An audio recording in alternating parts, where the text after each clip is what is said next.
Welcome to source point. आज अभी हम लोग डिस्कस करेंगे वीज़ एंड इसकी करंट अफेयर्स जो कि अक्टूबर मंथ की है। तो काफ़ी लेट से ये मैगजीन पब्लिश हुई है, इसलिए आपको ये लेसन भी काफ़ी लेट से देखने को मिल रहा है। ओके, तो स्टार्ट करते हैं हम लोग अपनी as usual polity and governance के साथ, जिसमें कि इस बार आपको 4 टॉपिक देखने को मिलेंगे एंड चारों टॉपिक काफ़ी इंपॉर्टेंट है। फर्स्ट हम लोग यहाँ पे सीबीआई वर्सेस स्टेट्स के बीच में जो हमेशा झड़प होती है, इसके बीच में हम लोग देखेंगे क्या प्रोविज़न है। कॉन्स्टिट्यूशनल एंगल की तरफ से भी मैं आपको बताऊंगी, सीबीआई के बारे में भी डिटेल हम लोग देखने वाले हैं। सेकंड है कि public procurement and project management, ये एक अलग से टॉपिक है, इसे मैं डील करूंगी। साथ ही इंटरनल पार्टी डेमोक्रेसी है एंड एंटी डिफेक्शन लॉ, जो कि हमेशा आप देखते हो कि किसी न किसी पार्टी की वजह से ये न्यूज़ में रहती है। फिर न्यूज़ इन शॉर्ट से, यानी कि एक ही टॉपिक आपको देखने को मिलेगा, तो इसके बारे में भी समझेंगे। काफ़ी इंपॉर्टेंट यहाँ पे आपको सुप्रीम कोर्ट की जजमेंट देखने को मिलेगी कि इनके द्वारा क्या कहा गया। तो चलिए स्टार्ट करते हैं, लेकिन स्टार्ट करने से पहले आपके लिए एक छोटी सी नोटिस कि अगर आप लोग वीज़ एंड आइज़ की टेस्ट सीरीज़ जो कि प्रीलिम्स हमारी 2022 को होने वाली है, 2022 में जो होने वाली है, उसकी टेस्ट सीरीज़ ऑलरेडी स्टार्ट हो चुकी है। फर्स्ट टेस्ट ऑलरेडी कंडक्ट कराए जा चुके हैं। तो अगर आप लोग को ज्वाइन करनी है वीज़ एंड आइज़ की टेस्ट सीरीज़, तो आप लोग डिस्क्रिप्शन बॉक्स में जो ईमेल आईडी दी गई है, मैं यहाँ पे भी मेंशन कर देती हूँ, जिससे कि आप लोग ईमेल आईडी में अपनी क्वेरीज जो भी है वो आप लोग पता करके ज्वाइन कर सकते हो। ओके, और साथ ही साथ मेंस आंसर राइटिंग प्रैक्टिस भी चल रही है, तो वो भी अगर आप लोग को ज्वाइन करनी है तो वो भी आप लोग को इसी ईमेल आईडी पे आप लोग को पोक करके ज्वाइन करना होगा। तो चलिए आगे चलिए, पहले हम लोग यहाँ पे फर्स्ट आर्टिकल देखते हैं, सीबीआई वर्सेस स्टेट। मुद्दा क्या है इसको समझते हैं कि न्यूज़ में क्यों है ये टॉपिक।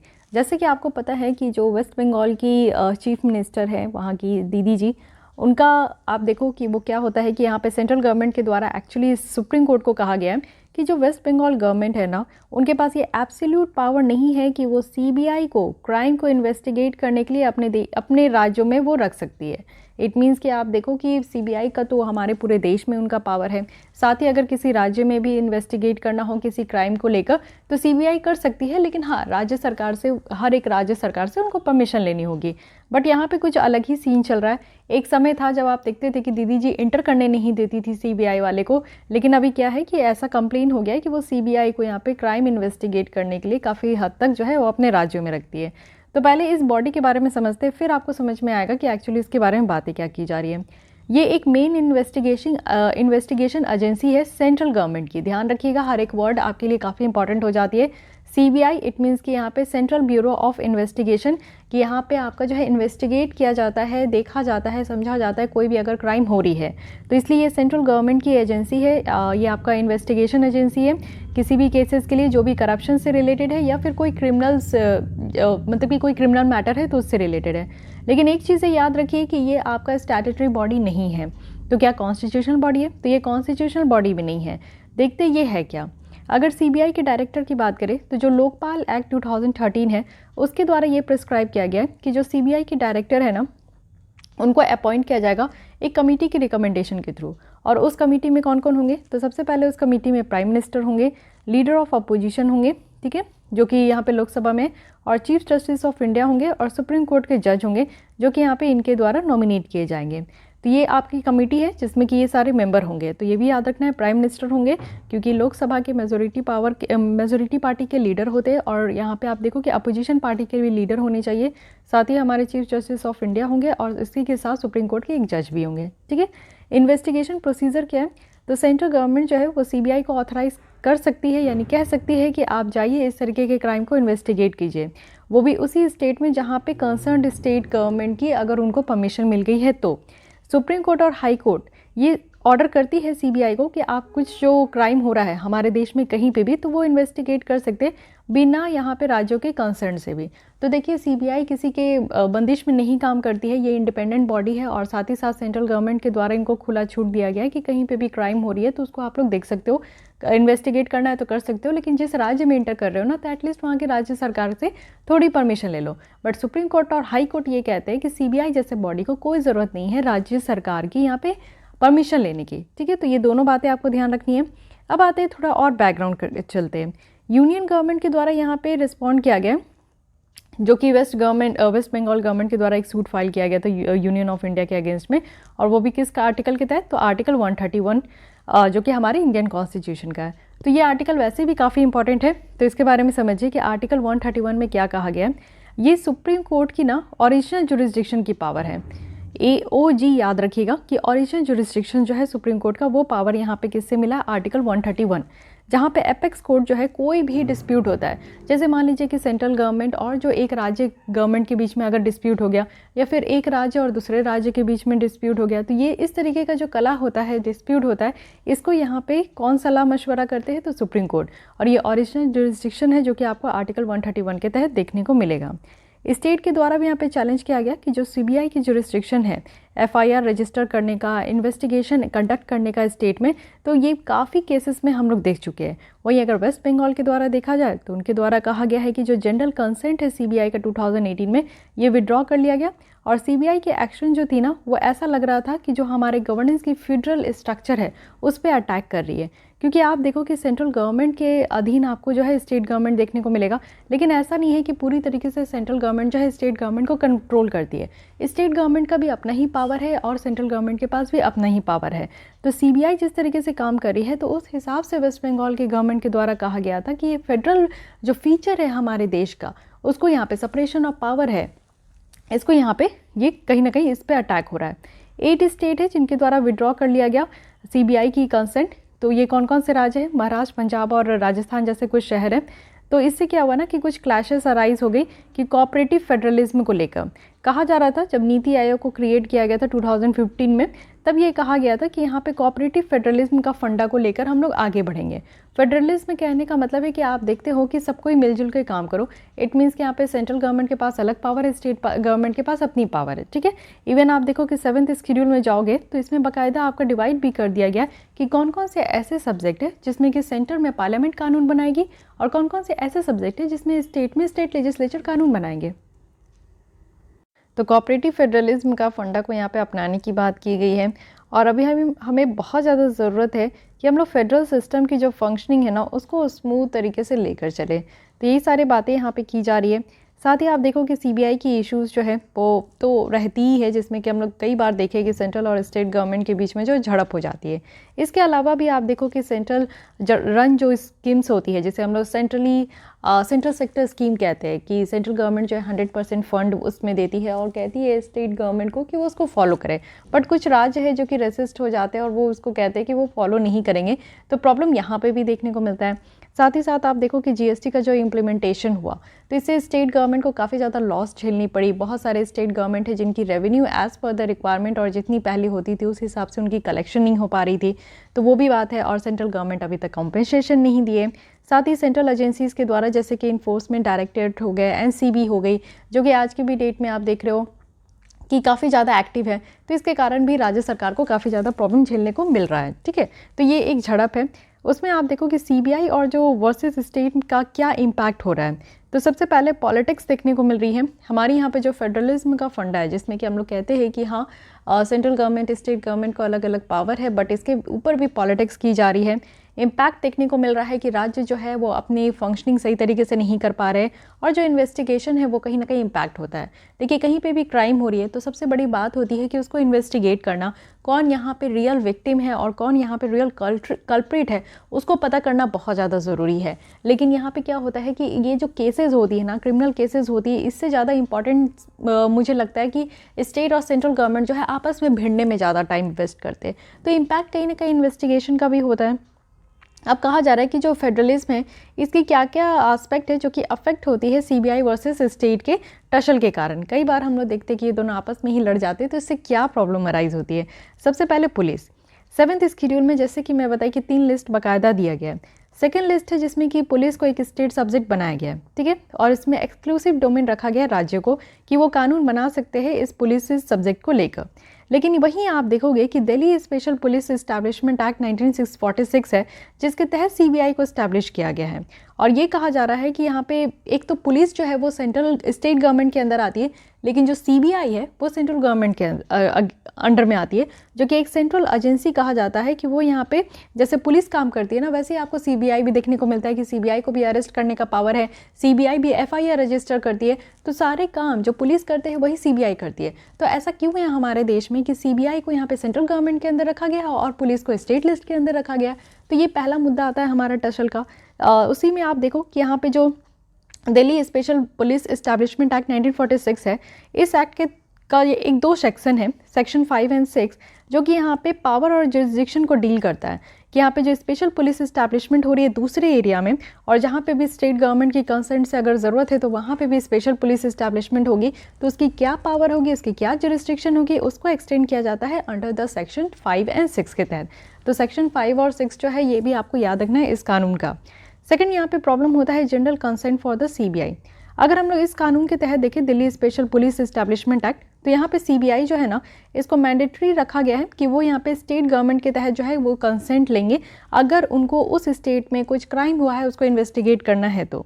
लेकिन ये जो कंसेंट होता है स्टेट गवर्नमेंट का, ये आप देखो कि ये केस स्पेसिफिक और जनरल भी हो सकता है कि कैसा केस है, और इन जनरल भी देखा जाएगा। जनरल कंसेंट कहने का मतलब होता है कि ये स्टेट जो है उनके द्वारा ये जनरल कंसेंट दिया जाएगा, जिससे कि सीबीआई को काफ़ी मदद होती है कि वो यहाँ पे बिना किसी इंटरफ्रेंस के किसी भी केसेस को, चाहे वो करप्शन का हो तो उसको इन्वेस्टिगेट कर सकते हैं सेंट्रल गवर्नमेंट एम्प्लॉयज़ के अगेंस्ट में। अगर हम लोग इसके एब्सेंस में देखें तो सीबीआई जो है उनको यहाँ पे स्टेट गवर्नमेंट में हर एक केसेस में अप्लाई करना होता है, यानी कि स्मॉल एक्शन लेने से पहले उनको थोड़ी सी भी कुछ काम करनी है तो इससे पहले जो है स्टेट गवर्नमेंट से वो परमिशन लेते हैं। तो आप समझ सकते हो कि अगर एक घंटे का भी काम है तो उनको पहले 10 दिन बर्बाद करना होता है स्टेट गवर्नमेंट से यहाँ पे परमिशन लेने में, तब वो 1 घंटे का काम कर सकते हैं। तो ये भी एक टसल का पॉइंट बन जाता है। साथ ही आप देखो एक्स्ट्रा टेरिटोरियल ऑपरेशन है, जो सीबीआई की कंसेप्ट है ना वो ज़्यादा एडवांस है, और ये ह्यूमन स्पेस इंफॉर्मेशन में, यानी कि स्पेशलाइज्ड इंफॉर्मेशन में इन्वॉल्व होते हैं, टेक्निकल नॉलेज में ये इन्वॉल्व होते हैं, और साथ ही साथ आप देखो एक्स्ट्रा टेरिटोरियल ऑपरेशन भी करते हैं। इट मीन्स कि टेरिटरी जो हमारे देश की है उससे भी आपको देखने को मिलेगा कि उससे भी बाहर जाकर ये काम करते हैं। तो ये भी कहीं ना कहीं प्रॉब्लम का इशू हमारे जो स्टेट और सेंट्रल गवर्नमेंट की रिलेशन है उसमें बन जाती है। अब इस तरीके की इश्यूज़ जो है वो क्यों इमर्ज होती है? अगर हम लोग कहते हैं कि हमारे देश में कोऑपरेटिव फेडरलिज्म है, तो फिर ऐसी इश्यूज़ हमें क्यों देखने को मिलता है? कोऑपरेटिव फेडरलिज्म ना एक तरीके का आपको हॉरिजॉन्टल रिलेशन देखने को मिलेगा स्टेट और यूनियन के बीच में, और इसमें ये देखने को मिलता है कि कुछ भी किसी से ऊपर नहीं है। बहुत सारे इश्यूज़ है जो कि आप देखोगे कोऑपरेटिव फेडरलिज्म के नाम से निकल कर आता है, क्योंकि एक करंट जुरिस्डिक्शन भी है। जैसे आप सीबीआई जैसी बॉडी देखो, नारकोटिक कंट्रोल ब्यूरो देखो, इससे पहले एनसीबी एक्टिव थी वो रिया चक्रवर्ती के केस में, अभी आप देखो आर्यन खान के केस में है। तो ये एनसीबी है, इसमें क्या होता है ना कि मल्टीपल जुरिस्डिक्शन क्राइम्स यहाँ पे देखने को मिलते हैं, और इसमें ये ज़रूरत भी होता है, और ये लोकल पुलिस के साथ मिलकर काम करते हैं। इनको ज़रूरत है कि वो लोकल पुलिस के साथ भी काम करे।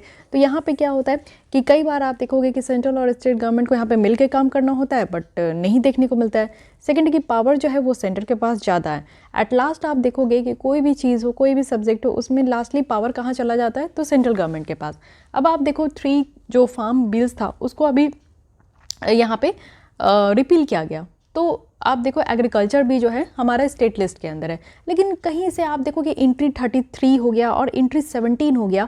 इन दोनों का तुक लगाकर जो है सेंट्रल गवर्नमेंट ये दिखाना चाह रही है कि हाँ उनके द्वारा ये कानून लाया गया है। तो ये भी आप देख सकते हो कि एक बहुत बड़ा टसल था स्टेट और सेंट्रल गवर्नमेंट के बीच में। साथ ही कॉम्प्लेक्सिटी है आर्टिकल 131, जिसमें ये कहा गया है कि सुप्रीम कोर्ट के पास ओरिजिनल जुरिस्डिक्शन है। ठीक है, ओरिजिनल जुरिस्डिक्शन है, लेकिन किस तरीके के केस को लेकर? वो सारे केसेस आएंगे जो कि एक राज्य दूसरे राज्य से के बीच में प्रॉब्लम है, या फिर सेंट्रल गवर्नमेंट और स्टेट गवर्नमेंट के बीच में प्रॉब्लम है। तो ये भी एक प्रॉब्लम हो जाता है। कई बार ये देखने को मिला है कि सुप्रीम कोर्ट के द्वारा ना हेट्रोजिनस डिसीजंस जो है वो पिक किया जाता है। तो ये भी एक मुद्दे की बात हो जाती है। जैसे कि एक उदाहरण के तौर पर आप समझो कि आर्टिकल 131 जो है ये छत्तीसगढ़ गवर्नमेंट के द्वारा सेंटर के ऊपर ये चैलेंज किया गया था कि जो NIA एक्ट है, नेशनल इन्वेस्टिगेशन एजेंसीज जो एक्ट 2008 का, ये सेंटर के द्वारा पास किया गया था। ठीक है, इन स्पाइट ऑफ पुलिस, जो कि एक स्टेट सब्जेक्ट है। तो आप ये देख सकते हो, सेम अभी आप एग्रीकल्चर का भी देख सकते हो कि ये स्टेट सब्जेक्ट है, लेकिन कानून कौन ला रहा है? तो सेंट्रल गवर्नमेंट ला रहा है। तो ये भी एक प्रॉब्लम है। साथ ही nobody to foster coordination, manage bargaining और कॉन्फ्लिक्ट रेजोल्यूशन। एक सरकरिया कमीशन थी जो कि सेंटर स्टेट रिलेशन, जब भी आप पढ़े होंगे पॉलिटी में या आप पढ़ोगे, तो Sarkaria commission which is one of the famous commission for centre state relation. तो सरकरिया कमीशन के द्वारा एक सजेशन दिया गया था कि एक इंटर स्टेट काउंसिल सेक्रेटेरिएट को सेटअप करना है। बट ये आप देखो कि इसको सेटअप किया गया था यूनियन होम मिनिस्टर के तहत, लेकिन बाद में आप देखो कि ये इंडिपेंडेंट बॉडी नहीं रहा, तो और भी ये प्रॉब्लम हो गया। प्रेजेंटली इस तरीके का कोई भी इंडिपेंडेंट इंस्टीट्यूशन नहीं है जो कि सेंटर स्टेट और स्टेट इंटर स्टेट अगर आपस में ही राज्य सरकार अगर एक राज्य दूसरे राज्य के बीच में अगर कुछ इशू हो जाती है तो इसको कौन रिजॉल्व करेगा? कोई ऐसा इंडिपेंडेंट बॉडी नहीं है। सबके ऊपर कहा गया कि सुप्रीम कोर्ट बैठा, आप सुप्रीम कोर्ट ही समझेगा। तो सुप्रीम कोर्ट के पास इतना टाइम है? बहुत सारे केसेस तो लगे पड़े रहते हैं, पता नहीं कितने साल गुजर जाते हैं। ये भी एक प्रॉब्लम है। सेंट्रलाइजेशन होता है, यानी कि जो फ्रिक्शन यहाँ पे क्रिएट होती है, तो उससे आप देखो कि बहुत सारे जो पावर है ना वो सेंट्रल आप देखोगे। इट मीन्स कि पावर अल्टीमेटली देखने को मिलता है कि सेंट्रल गवर्नमेंट की है, स्टेट गवर्नमेंट तो बस ऐसे ही अपना काम कर रहे हैं। डिफरेंट आपको पॉलिटिकल पार्टीज देखने को मिलेगा। एक तो सबसे बड़ी प्रॉब्लम ये है कि हमारे सेंट्रल गवर्नमेंट में कोई और पार्टी चलती है, स्टेट गवर्नमेंट में कोई और पार्टी चलती है। जैसे आप देखते हो कि सेंट्रल गवर्नमेंट अभी बीजेपी की सरकार है, ठीक है। जस्ट मैं समझाने के लिए बोल रही हूँ, ऐसा नहीं है कि आप समझो कि मैं किसी का कोई पार्टी का पक्ष ले रही हूँ, ऐसा कुछ नहीं है। बीजेपी है, आपको बहुत सारे राज्यों में बीजेपी की सरकार देखने को मिलेगी।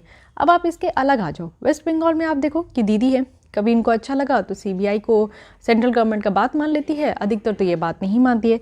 उसके अलावा आप बिहार में आओ तो यहाँ पे आपको अलग देखने को मिलेगा, नीतीश कुमार है तो ये भी अलग पार्टी के हैं। इसी के अलावा आप झारखंड में आओ तो यहाँ पे भी मुर्मू है, वो भी अलग पार्टी के हैं। तो कुछ कुछ राज्य में आपको देखने को मिलेगा जो कि अलग पार्टी से चल रही है। तो क्या होता है ना कि जो जहाँ पे भी आप देखो सेंटर में क्योंकि बीजेपी है, तो किसी भी राज्य में अगर बीजेपी की सरकार है ना, तो अगर सेंट्रल गवर्नमेंट के द्वारा कानून लाया जा रहा है तो वो उस राज्य में तो ज़रूर एप्लीकेबल होता है जहाँ पे बीजेपी की सरकार है। लेकिन जहाँ पे दूसरी पॉलिटिकल पार्टी है तो वहाँ पे जो सेंट्रल गवर्नमेंट के द्वारा कानून लाई जाती है उसको इम्प्लीमेंट कराने में पसीने छूट जाते हैं। और कई बार आप देखो कि मैक्सिमम जो इस तरीके के स्टेट है जो कि नॉन बीजेपी है, तो वो सेंट्रल गवर्नमेंट के कानून को मानना ही नहीं चाहते, अपने राज्य में उसको अप्लाई करना ही नहीं चाहते।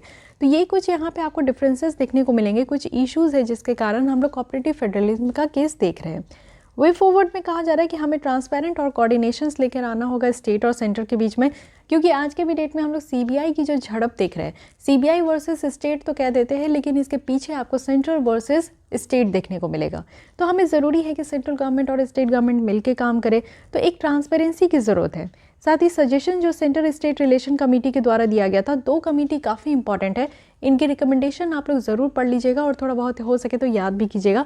सरकरिया कमीशन एंड पूची कमीशन, इन दोनों के द्वारा बहुत अच्छे रिकमेंडेशन दिए गए थे, बट अनफॉर्चुनेटली हमारे कॉन्स्टिट्यूशन के अकॉर्डिंग सारे इनके रिकमेंडेशन को फॉलो नहीं किया गया, बहुत कम ही इनके रिकमेंडेशन को ऑप्ट किया गया है। तो ये कोऑपरेटिव जो यहाँ पे फेडरलिज्म है, इनके ऊपर भी इनका एक रिकमेंडेशन दिया गया था। साथ ही अगर हम लोग बात करें तो कुछ कॉन्स्टिट्यूशनल अमेंडमेंट है जो कि यहाँ पे लाया गया कि कैसे हमारे देश में जो फेडरलिज्म है और इसी को इम्प्लीमेंट करना, ये कैसे बेटर हो सकता है। तो फर्स्ट यहाँ पे कहा गया कि जो गवर्नर ऑफ ऑफिस है ना, इसको ए पॉलिटिकल होना चाहिए और इनके जो टर्म्स ऑफ हिज रिमूवल है वो यहाँ पे ऑल्टर कर देना चाहिए। कई बार ये देखा जाता है, कई बार क्या अभी भी आप देखते ही हो कि जो गवर्नर का पोस्ट है यहाँ पे प्रेसिडेंट अपॉइंट करते हैं और ये प्रेसिडेंट के प्रेशर से ही काम करते हैं। इट मीन्स कि अच्छा नहीं लगा तो प्रेसिडेंट इनको हटा भी देते हैं, तो ये प्रॉब्लम है। सेकेंड है कि जो मैंडेट है इंटर स्टेट काउंसिल का, यानी कि बिना ये एडवाइस और रिकमेंडेशन के बियॉन्ड है, तो इसको मैंडेट करना चाहिए कि हाँ इंटर स्टेट जो आपका काउंसिल है वो होना ही चाहिए। साथ ही कुछ गाइडलाइंस भी होनी चाहिए, जैसे कि जो प्रेसिडेंट की वीटो पावर है, जैसे आप देखते हो कि प्रेसिडेंट के पास वीटो पावर है, विथ होल्ड करने का पावर है, साथ ही सस्पेंड करने का पावर है, तो कुछ कुछ पावर है जिसका मिसयूज़ ना करे। तो वीटो पावर क्या होता है? वीटो पावर ऐसा होता है कि प्रेसिडेंट के पास अगर कोई भी बिल जाती है साइन करने के लिए, अगर प्रेसिडेंट को उस बिल में कुछ प्रोविजन अच्छा नहीं लगा, वो नहीं चाहते कि इस पर साइन हो या फिर इसको जो है वापस से रिकन्सिडरेशन के लिए हाउसेस में भेजा जाए, तो क्या करेगी ना कि वीटो, यानी कि जो भी यहाँ पे प्रेसिडेंट के द्वारा कह दिया गया कि हाँ इसमें ऐसा होगा, सिग्नेचर होगा, नहीं होगा, तो इसको कहते हैं हम लोग वीटो पावर, जिसका यहाँ पे कई बार देखा जाता है तो कई बार मिसयूज़ भी होता है। और ये नेक्स्ट ये कहा गया है कि it's only fair to include state, जब सेंटर जो है वो इंटर करेंगे किसी भी इंटरनेशनल एग्रीमेंट में, तो ये फेयर होगा कि यहाँ पे हम लोग स्टेट्स को भी इंक्लूड करें। तो ये भी एक प्रॉब्लम है, कोई भी इंटरनेशनल एग्रीमेंट में आप देखते हो कि सेंट्रल गवर्नमेंट ही वहाँ पे इंक्लूड होती है, वही ऑर्डर पे साइन करते हैं, पेपर पे साइन करते हैं, ठीक है, सब कुछ होता है, लेकिन स्टेट गवर्नमेंट से नहीं यहाँ पे कंसल्ट किया जाता है। तो वही बात है कि ये कुछ यहाँ पे आप देखो कॉन्स्टिट्यूशनल अमेंडमेंट है जो कि हमारे फेडरलिज्म को बेटर कर सकता है, तो इसलिए ये सारे कुछ होनी चाहिए। ये एक बहुत ही अच्छा वे फॉरवर्ड है कि सबसे पहले हम लोग को गवर्नर की जो ऑफिस को ए पॉलिटिकल करने की ज़रूरत है, किसी भी पॉलिटिकल पार्टी से ना हो। साथ ही मैंडेट होना चाहिए कि इंटर स्टेट काउंसिल को ये सेटअप करना ही है। कुछ यहाँ पे गाइडलाइंस भी होनी चाहिए कि कैसे हम लोग मिसयूज़ को प्रिवेंट कर सकते हैं, जो कि प्रेसिडेंट की वीटो पावर है। और इट्स ओनली फेयर जब हम लोग स्टेट को इंक्लूड करेंगे किसी भी इंटरनेशनल एग्रीमेंट में। साथ ही यहाँ पे कहा गया है कि एक फिस्कल स्पेस देने की ज़रूरत है। जिस तरीके से हमारी फिस्कल कैपेसिटी राज्यों की बढ़ती जा रही है, तो ये एक लीगली गारंटेड है, बिना किसी सेंटर के शेयर को रिड्यूस किया हुआ। तो यहाँ पे क्या है कि आप लोग देखो कि अभी जीएसटी के इम्प्लीमेंटेशन के कारण काफ़ी राज्य सरकारों को घाटा झेलना पड़ा। तो इस घाटा जो ये झेल रहे हैं, इसके कारण कई परेशानी निकल कर आ रही है। तो इसलिए कहा गया है कि ये जो आपका इसके कारण कई परेशानी हो रही है और सेंट्रल गवर्नमेंट यहाँ पे उनको कॉम्पनसेशन भी नहीं दे रहे हैं। तो फिस्कल स्पेस देने की ज़रूरत है, इलेक्टोरल रिफॉर्म करने की ज़रूरत है। जैसे कि आप लोग पहले भी पढ़े होंगे कि जो इलेक्टोरल बॉन्ड लाया गया था, उसके कारण काफ़ी लूपहोल्स देखने को मिल रहा है। तो जो एडुकेट यहाँ पे इलेक्टोरल रिफॉर्म्स है, ये लाने की ज़रूरत है, जिससे कि जो रीजनल पॉलिटिकल पार्टी है ना, जो स्टेट लेवल में पॉलिटिकल पार्टी है, उसकी भी लेवल प्लेइंग फील्ड हो सके।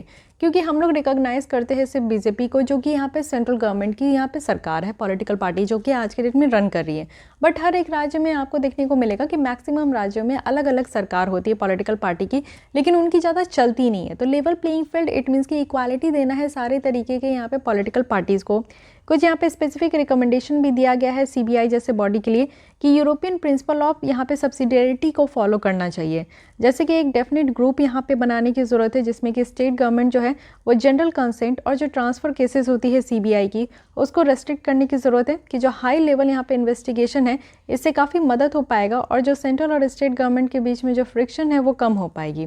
साथ ही स्टैट्यूटरी रिकॉग्निशंस भी देनी है सीबीआई को, जिससे कि कॉन्स्टिट्यूशनल रिकॉग्निशंस जो है वो यहाँ पे प्रोवाइड हो सके और ये इंडिपेंडेंट भी होनी चाहिए। कॉम्प्रिहेंसिव सिस्टम्स जो है वो यहाँ पे बात की जा रही है कि जिससे कि आप देखो कि यहाँ पे कॉपरेशन ऑफ लेजिस्लेचर, एग्जीक्यूटिव और जुडिशरी यहाँ पे होनी चाहिए। तो ये कुछ यहाँ पे रिकमेंडेशन दी जा रही है, जो कि काफ़ी इंपॉर्टेंट है हमारे इस सीबीआई लाइक बॉडीज़ के लिए, क्योंकि काफ़ी क्वेश्चन इससे अराइज हो जाते हैं। So guys, this is all about CBI versus state. यहाँ पे हम लोग ने बात किया कि अभी क्या प्रॉब्लम है, साथ ही सीबीआई के यहाँ पे फीचर्स देखे, सीबीआई डायरेक्टर्स देखे, इन्वेस्टिगेशन प्रोसीजर देखे। आर्टिकल 131 जो कि सुप्रीम कोर्ट से रिलेटेड है, काफ़ी इंपॉर्टेंट है। और इसके बाद हम लोग यहाँ पे इम्पैक्ट देखे कि सीबीआई वर्सेस स्टेट के कारण क्या देखने को मिलता है, क्या क्या एस्पेक्ट है फेडरलिज्म का जो कि अफेक्ट होता है, साथ ही क्यों इस तरीके के इश्यूज जो है वो इमर्ज होते हैं कोऑपरेटिव फेडरलिज्म के केस में। और बहुत ही खूबसूरत सा यहाँ पे वे फॉरवर्ड बताया गया है। तो आई होप कि आपको यहाँ पे कोई भी परेशानी नहीं हुई होगी। तो आइए बात करते हैं सेकंड आर्टिकल की, जो कि है public procurement and project management. तो ये एक आप लोग देखो कि रिसेंटली क्या है कि डिपार्टमेंट ऑफ एक्सपेंडिचर जो कि काम करती है मिनिस्ट्री ऑफ फाइनेंस के अंदर, इसके तहत कुछ गाइडलाइंस लिया गया है कि यहाँ पे जो पब्लिक प्रोक्योरमेंट और जो प्रोजेक्ट मैनेजमेंट है उसकी रिफॉर्म के लिए। तो सबसे पहले समझिए कि पब्लिक प्रोक्योरमेंट और प्रोजेक्ट मैनेजमेंट होता क्या है। इसमें जो भी गुड्स और सर्विसेज है जो पब्लिक एंटिटीज़ के द्वारा यहाँ पे लाया गया है और एग्जीक्यूशन यहाँ पे डिफरेंट प्रोजेक्ट का है, तो उसको यहाँ पे प्रोक्योर करना। जैसे कि आप देखते हो कि पब्लिक सर्विस डिलीवरी के लिए, जैसे कि यहाँ पे फूड डिलीवर किया जाता है, सारे लोगों को drinking water, safe and drinking water facility provide की जाती है, इलेक्ट्रिसिटी की यहाँ पे फैसिलिटी दी जाती है, एलपीजी गैस सिलेंडर्स की फैसिलिटी दी जाती है। तो ऐसा कुछ काम किया जाता है, सर्विस और गुड्स जो है वो परचेज़ किया जाता है सरकार के द्वारा। और ये इसलिए परचेज़ किया जाता है कि लार्ज नंबर पे जो लोग हैं हमारे देश में, उनको फ़ायदा हो सके और उनको बेटर सर्विस प्रोवाइड किया जा सके। सो इसको हम लोग पब्लिक प्रोक्योरमेंट कहते हैं, यानी कि सरकार यहाँ पे जो प्रोक्योरमेंट करती है वो पब्लिक के लिए करती है, और इसको प्रोजेक्ट मैनेजमेंट भी कहते हैं। प्रेजेंटली अभी क्या हुआ है कि जो जनरल फाइनेंशियल रूल्स है 2017 का और जो ministry of finance procurement manual act है, जैसे कि जनरल गाइडलाइंस है, तो इसको यहाँ पे सारे एजेंसीज़ के द्वारा फॉलो किया जाता है। और साथ ही साथ आप देख सकते हो एग्जांपल से समझिए, जैसे कि मिनिस्ट्री ऑफ डिफेंस है और रेलवे है, ये जो है ऑलमोस्ट यहाँ पे 50% जो यहाँ पे रिस्पेक्टिव बजट है वो यहाँ पे पब्लिक प्रोक्योरमेंट में ही स्पेंड किया जाता है। और इनका अपना खुद का प्रोक्योरमेंट गाइडलाइंस होता है, जैसे कि डिफेंस एक्विजिशन प्रोसीजर है 2020 का। तो इसके तहत आप देखो कि डिफेंस फील्ड में जो भी काम है वो यहाँ पे हो पाता है। तो इसलिए हर एक मिनिस्ट्री जो है अलग तरीके से काम करती है और 50% जो है उनका बजट का जो खर्चा होता है, बजट में जो दिया जाता है, वो यहाँ पे लोगों के लिए ही खर्च होते हैं। तो ये आप समझ गए। अब यहाँ पे क्यों ज़रूरी है कि यहाँ पे एक इस फ्रेम में एक ट्वीक करने की क्या ज़रूरत पड़ गई। तो देखिए, एक हमारे यहाँ जो है कॉम्प्रिहेंसिव तरीके से कानून की ज़रूरत है। जितने ज़्यादा आपको टैक्स पेयर हमारे देश में देखने को मिलता है, हमारे देश में जो रिसोर्सेज उनके ऊपर, हमारे देश में जो रहने वाले लोगों के ऊपर खर्च होता है, ये कॉम्पिटिटिव भी है, ट्रांसपेरेंट भी है और इफ़िशियंट पब्लिक प्रोक्योरमेंट और प्रोजेक्ट मैनेजमेंट है, जो कि काफ़ी ज़्यादा ज़रूरत है कि हम लोग यहाँ पे जो पब्लिक फाइनेंस है उसके यूज़ को बेटर कर सके और गुड गवर्नेंस को भी। तो ये एक आपको देखने को मिलेगा कि एक अच्छा खासा कानून की कमी देखने को मिलती है। कॉम्प्लेक्स रेगुलेटरी फ्रेमवर्क है, 3 टियर जो गवर्नेंस का है, जिसमें कि डाइवर्स मिनिस्ट्री है, ऑब्जेक्टिव्स है। तो यहाँ पे आपको देखने को मिलेगा कि हमारे देश में large number of statutory body है। स्टैट्यूटरी बॉडी वो होते हैं जो कि पार्लियामेंट के द्वारा कानून पास होते हैं और उसके तहत जो है ये बॉडी का स्टैब्लिशमेंट होता है। ऑटोनोमस इंस्टीट्यूशन है जो कि स्वतंत्र रूप से काम करते हैं, और साथ ही साथ PSUs है, पब्लिक सेक्टर्स यूनिट है, जो कि डिफरेंट नीड को हमारे देश में और हमारे लोगों के लिए है उनको पूरा करते हैं। साथ ही आप देखो कि यहाँ पे जो पब्लिक प्रोक्योरमेंट का शेयर है वो ग्रो हो रहा है। कंपटीशन कमीशन ऑफ इंडिया है, CCI। अच्छा, आपको ये बताना है कि CCI जो है क्या वो कॉन्स्टिट्यूशनल बॉडी है या फिर आपकी स्टैट्यूटरी बॉडी है या एक्स्ट्रा कॉन्स्टिट्यूशनल बॉडी है, ये आपको कमेंट करके बताना है। CPI की फॉर्मेशन कैसे हुई, ये आप लोग अगर याद रखोगे तो फिर आपको जो है ये पता चल जाएगा कि किस तरीके की बॉडी है। तो यहाँ पे एस्टिमेट किया गया है कि जो पब्लिक प्रोक्योरमेंट है इंडिया में वो यहाँ पे 30% होना चाहिए GDP का, जो कि 2013 में ऐसा दिखाया गया है। तो ये बढ़ता ही जा रहा है। और साथ ही लिस्ट कॉस्ट सिलेक्शन मेथड भी है, जिसे L1 मेथड कहा जा रहा है। तो ये भी याद रखना, जैसे कि क्वालिटी काउंसिल ऑफ इंडिया है, तो ये स्टडी कर रहे हैं कि हाईवे डेवलपमेंट सेक्टर को, जिसमें ये हाईलाइट किया गया है कि जो L1 मेथड है ना वो फॉल हो गया है क्वालिटी और परफॉर्मेंस को कंसीडर करने में। इट मीन्स कि जो लिस्ट कॉस्ट सिलेक्शन है कि किस तरीके से यहाँ पे सिलेक्शन होनी चाहिए, तो सिलेक्शन में क्या क्या देखा जाता है, क्या क्वालिटी है, क्या उसमें परफॉर्मेंस है, तो यहाँ पे L1 मेथड जो है वो अभी फेल हो चुका है। इसी के कंटेक्स्ट में आप देखो कि क्वालिटी यहाँ पे उस तरीके हिसाब से नहीं है, परफॉर्मेंस उस हिसाब से नहीं है, इसलिए न्यू गाइडलाइंस की ज़रूरत पड़ी कि सारे स्टेक होल्डर्स की जो इंटरेस्ट है वो यहाँ पे एक साथ अलाइन हो सके। तो अब देखते हैं कि इस गाइडलाइंस में क्या क्या बातें रखी गई है। प्रिपेयर किया जा रहा है कि यहाँ पे स्टेक होल्डर्स के साथ कंसल्ट करके और जनरल इंस्ट्रक्शंस रखी जाएगी यहाँ पे। तो देखिए एक एक करके देख लीजिए। सबसे पहले प्रोसीजरल क्लैरिटी है कि यहाँ पे जो क्लियर एक्सप्रेशन है टेक्निकल और फाइनेंशियल एलिजिबिलिटी क्राइटेरिया का बिडर्स के लिए, वो यहाँ पे होना चाहिए। जैसे इंजीनियरिंग हो गई, EPC आप लोग जानते हो कि इंजीनियरिंग प्रोक्योरमेंट और कंस्ट्रक्शन कॉन्ट्रैक्ट है, तो यहाँ पे ब्रॉड जो टेक्निकल स्पेसिफिकेशन है उसको स्पेसिफाई करते हैं और क्या इसका आउटपुट पैरामीटर है उसको देखते हैं। यहाँ पे जो रोल है प्रोजेक्ट मैनेजमेंट कंसल्टेंट का उसको डिफाइन करते हैं। डिजिटल ट्रस्ट की बात करें तो ये ऑनलाइन ओपन ऑनलाइन टेंडरिंग है, एज ए डिफ़ॉल्ट इसमें रखा गया है। तो पहले यहाँ पे प्रोसीजरल जो क्लैरिटी है वो होनी चाहिए कि किस तरीके से काम करना है। और डिजिटल यहाँ पे जो है ट्रस्ट है, इट मीन्स कि ओपन किया जा रहा है ऑनलाइन टेंडरिंग, जिससे कि बहुत बेटर तरीके से आप लोग देखो ऑनलाइन कर दिया जाता है, तो उससे ट्रांसपेरेंसी, अकाउंटेबिलिटी, साथ ही साथ ट्रांसपेरेंसी मेन है और यहाँ पे फास्ट वर्क होता है, बेटर प्रोजेक्ट एग्जीक्यूशन होते हैं, क्वालिटी होती है और ये होना भी चाहिए। ठीक है, ये अभी आपका रिकमेंड किया गया है। स्ट्रिक्ट पेमेंट टाइमलाइन रखा गया है कि जैसे कि आप देखो एडहॉक पेमेंट जो कि आपका 10 वर्किंग डेज़ में है बिल सबमिशन का, तो उसके 75% तक है। इंटरेस्ट ऑन पेमेंट डिले जो है ये भी आपका इम्प्रूव करेगा, जो भी आपका MSME को सेक्टर में है। तो यहाँ पे एकदम स्ट्रिक्ट पेमेंट टाइमलाइन है कि कब तक यहाँ पे पेमेंट करना है। डिस्प्यूट रिडक्शन भी करनी है। आज के डेट में आप देखो कि यहाँ पे न्यू आर्बिट्रेशंस जो है, कंसिलिएशन प्रोसेस, आर्बिट्रेशन प्रोसेस को यूज़ किया जा रहा है। इसमें क्या होता है ना कि कोर्ट जाने की ज़रूरत नहीं होती है, यहाँ पे एक मीडिएटर होंगे और उसको आपको लॉ के बारे में पूरी जानकारी होगी। वो जो दो पार्टी के बीच में यहाँ पे डिस्प्यूट है ना, इन दोनों को कानून के सारे प्रॉस एंड कॉन्स बताएंगे और आपस में मध्यस्थता करने की बात करेंगे। यानी कि इनका काम ही है, आर्बिट्रेशन का काम है कानून बताना और साथ ही साथ एक दूसरे को यहाँ पे सलाह मशवरा करके एक रिजॉल्व करना उनकी जो भी डिस्प्यूट है। तो ये भी यहाँ पे किया जाएगा। साथ ही इंसेंटिव्स को यहाँ पे इंट्रोडक्शन करनी है, जैसे कि पब्लिक अथॉरिटीज़ है उनको अलाउ करके। साथ ही फिक्स बजट जो बेस्ट सिलेक्शन है उसको यहाँ पे अलाउ करना है कंसल्टेंसी सर्विस के लिए, और कंसल्टेंट यहाँ पे सब्स्टिट्यूट है जो कि आपका अनअवॉइडेबल सर्कमस्टांसेस में यहाँ पे सिर्फ यहाँ पे आपका कंपेल करेगा। इट मीन्स कि फिक्स्ड बजट बेस्ट सिलेक्शन है, एकदम से बजट में आपका फिक्स करना है और उस हिसाब से ही काम करनी है, उस हिसाब से ही सिलेक्शन करनी है। तो ये सारे कुछ आपको देखने को मिलेंगे कि न्यू यहाँ पे चेंजेस है। अभी आपको रटने की ज़रूरत नहीं है, जब आपका यहाँ पे काम शुरू होगा तो आप समझ जाओगे। लेकिन फिर भी आप जानते हो कि पब्लिक प्रोक्योरमेंट में और जो प्रोजेक्ट मैनेजमेंट है इसमें काफ़ी चैलेंजेस देखने को मिलती है, क्योंकि हमारा देश इतना बड़ा है, हमारे देश में रहने वाले लोग तो सेकंड मोस्ट पॉपुलस कंट्रीज़ में हम लोग काउंट होते हैं, लेकिन उस हिसाब की रिसोर्सेज नहीं है। रिसोर्सेज है भी तो उसका सही तरीके से इस्तेमाल नहीं हो रहा है। अनफेयर प्रैक्टिसेस बहुत है हमारे देश में, भ्रष्टाचार भर भर के है, करप्शंस आपको हर एक जगह देखने को मिलेगा। ट्रांसपेरेंसी और अकाउंटेबिलिटी की तो बात ही नहीं होती है। जो गरीब लोग हैं वो और गरीब होते जा रहे हैं, जो अमीर है वो और अमीर होते जा रहे हैं। इस तरीके की आपको हमारे देश में प्रैक्टिसेस देखने को मिलेगी। एंटी कॉम्पिटिटिव प्रैक्टिसेस है, इट मीन्स कि आप देखो कि कंपटीशन है ही नहीं, मोनोपोली टाइप का एक मार्केट क्रिएट होते जा रहा है हमारे देश में। पुअर डिसीजन मेकिंग है, क्योंकि बहुत ज़्यादा कॉम्प्लेक्स प्रोसीजर देखने को मिलता है, तो ब्यूरोक्रेटिक हैजल्स है, हज़ार्ड्स है जो कि काफ़ी ज़्यादा इंक्रीज़ हो रहे हैं। इसके कारण आप देखो कि लैक ऑफ डिसीजन मेकिंग होती है, लैक ऑफ कॉम्पिटिटिव न्यूट्रलिटी देखने को मिलेगा, कोई भी लेवल प्लेइंग फील्ड नहीं है, क्योंकि यहाँ पे पब्लिक जो प्रोवाइडर्स हैं उनकी प्रेफरेंस के कारण आपको देखने को मिलेगा। अदर कॉन्स्टेंट भी है, कुछ और भी समस्या है तो उसको भी आप लोग यहाँ पे ऐड कर सकते हो। वे फॉरवर्ड में बताया जा रहा है कि सबसे ज़्यादा हमें जो है जनरल फिनेंशियल जो रूल्स है उसी में हम लोग को बैक होना पड़ेगा लेजिस्लेटिव पावर्स के थ्रू, जो कि ट्रांसपेरेंट होना चाहिए, अकाउंटेबल होना चाहिए। जो आज के डेट में प्रोसीजर है ना वो कॉम्प्लेक्स है, तो बेटर है कि उसको हम लोग सिंप्लीफाई करें, और ये हम लोग तभी कर सकते हैं कि अच्छे तरीके से हम लोग पॉलिसी को प्लान करें, पब्लिक प्रोक्योरमेंट जो ऑफिशियल्स है उस पर ध्यान दें, अदर स्टेक होल्डर्स जो है एक साथ काम करें उस पर ध्यान दें, साथ ही ऑल्टरनेटिव जो प्रोक्योरमेंट मैकेनिज्म है उसको आइडेंटिफाई करने की ज़रूरत है।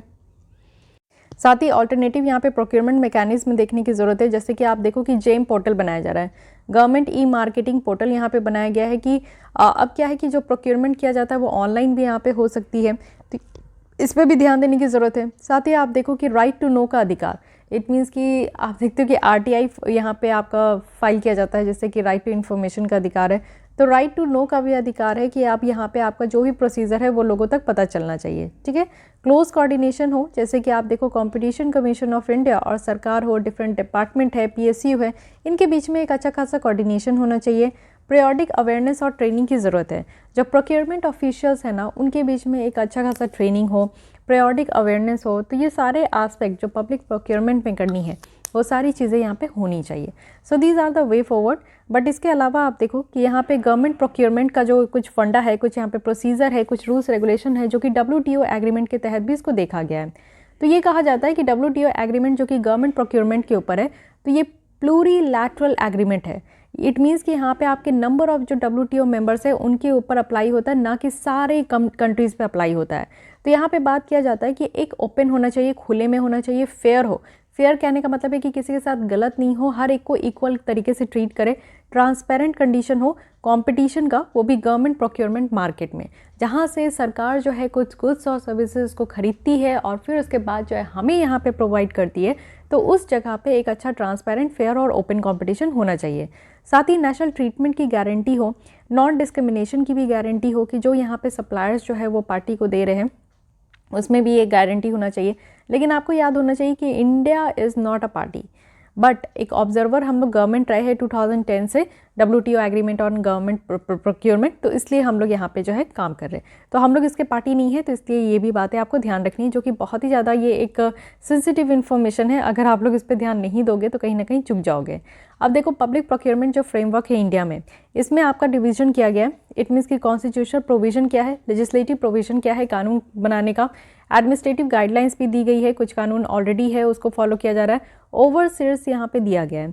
तो आर्टिकल आप लोग देख सकते हो कि इतने आर्टिकल है जो कि पब्लिक प्रोक्योरमेंट और फ्रेमवर्क से रिलेटेड है, यानी कि मैनेजमेंट से रिलेटेड है। तो ये सारे जितने भी आर्टिकल है इसको एक बार ज़रूर आप लोग देख लीजिएगा, क्योंकि कहीं ना कहीं ये इंपॉर्टेंट है। साथ ही लेजिस्लेटिव अगर प्रोविजन की बात करूँ तो कौन कौन से कानून हैं, जैसे कॉन्ट्रैक्ट एक्ट है, सेल्स ऑफ गुड एक्ट है, प्रिवेंशन ऑफ करप्शन एक्ट है, क्योंकि करप्शन को हटाना है, कम करना है, आर्बिट्रेशन एंड कंसिलिएशन एक्ट है।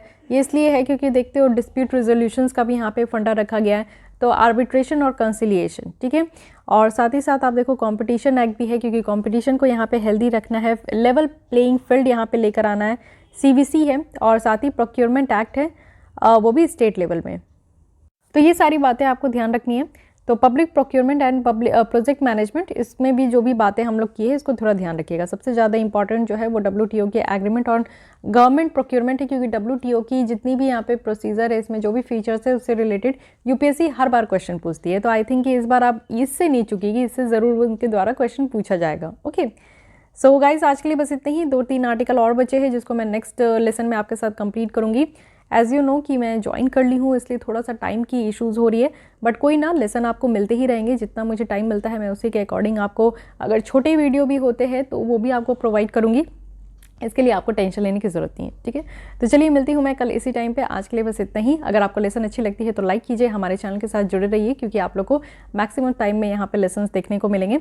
तो मिलती हूँ कल इसी टाइम पे। आज के लिए बस इतना ही। Thank you.